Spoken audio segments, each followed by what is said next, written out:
Welcome back. Now, there's an outcry over the green lighting of a new property development in Milnerton in Cape Town.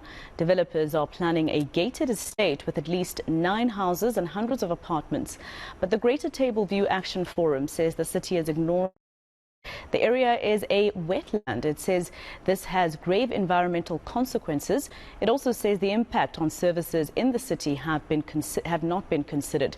Let's get more details now from the forum's David Ayres. Joins us now virtually. Mr. Ayres, thank you very much for your time here on All Angles. Now, first of all, it sounds to me as though government didn't even bother, whether it's the city or the developers rather, didn't even bother speaking to residents, etc., when it came to planning, the planning of the building of this estate. Yeah, I think if you look at most planning applications within the city of Cape Town, their procedure is flawed. They still use the post office. So effectively, they try to post notices off to people knowing that the post office doesn't work. And one of the biggest problems we have with developments is that people are just not told about them. The city just doesn't tell them about developments going on. And it looks like they're going ahead anyway with the building or the development of this estate. So are you going to be taking them to court? At the moment, I think if we go back on the history of this development, the land that was given to a land claimant, about 9 hectares of educational land was given away to this land claimant many years ago. It's now being rezoned. The process is that it's now in appeal, so it has to go back to the mayor. The problems that we have is that this development is against procedure, in that it's not in the inner city.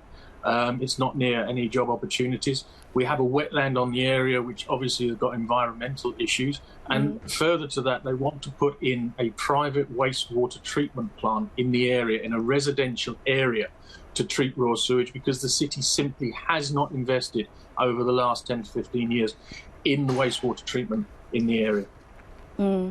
So just to go back to my question, will you be taking steps to take them to court, or what are you going to do to try and stop this from happening? At the moment, as I said, we are in a procedure where the decision has been made by the Municipal Planning Tribunal, and we are now appealing that decision, and the appeal authority to that is the Mayor of Cape Town. So we hope that the Mayor of Cape Town is listening, and we hope he listens to our appeals. Past that, I can see this development being taken to court should the Mayor approve it. All right. Tell me the type of services that you're saying it will affect in terms of the residents that already live in the area. Well, in its objection to this development, the Western Cape Education Department has already said that there's no school places available for a development of this size, but the city decided to go ahead anyway. There's not enough capacity at the local wastewater treatment plant. Our rivers are already polluted, our lagoons are polluted, our oceans are polluted because the city is pumping raw sewage into the rivers. There's no state hospitals. The nearest one is in the centre of Cape Town. There's no clinics. And the city itself, in its own development plans, have said that the area itself has no services, has no community services, but they continue with these high-density developments. And I do understand that yourselves, as well as other residents, actually took to the streets to kind of protest against the building of this. Have you at least heard anything? I mean, you said earlier that if the mayor is willing to listen and hear you out before he approves the building of this estate, you'll be able to back off a little bit, obviously. But now, have you actually even had any meetings with the mayor? Is he interested in speaking to you? Look, at the moment, we've got 2 emails to the mayor and alderman that we've put forward within this development. This was on a flawed report on the development, the first flawed report, where the city omitted several salient points, one being that they wanted to include a wastewater treatment plant. So we have approached the mayor on this, and we're still waiting for the mayor to come back to us on those emails. Do you by any chance suspect, for instance, any corruption? I mean, you mentioned so many things that should have actually stopped the city from giving the green light for the development of this estate. You mentioned the fact that, legally or by law, there's supposed to be space to build a school for an estate of that kind of magnitude and the children there to be able to attend school, etc. You mentioned wastewater treatment, etc. So it looks like, something's amiss, or they missed something. Do you, for instance, suspect any corruption?